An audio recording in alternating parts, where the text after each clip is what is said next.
Journalist today news కి స్వాగతం. నా పేరు దివ్య. బతుకమ్మ ఉత్సవాలలో భాగంగా మహిళలు పెద్ద ఎత్తున పాల్గొని విజయవంతం చేయాలని వ్యవసాయ శాఖ మంత్రి సింగరెడ్డి నిరంజన్ రెడ్డి అన్నారు.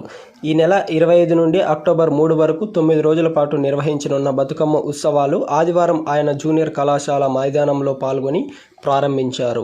ఆదివారం DRDO ఆధ్వర్యంలో నిర్వహించిన బతుకమ్మ సంబరాలను ఆయన ప్రారంభించారు.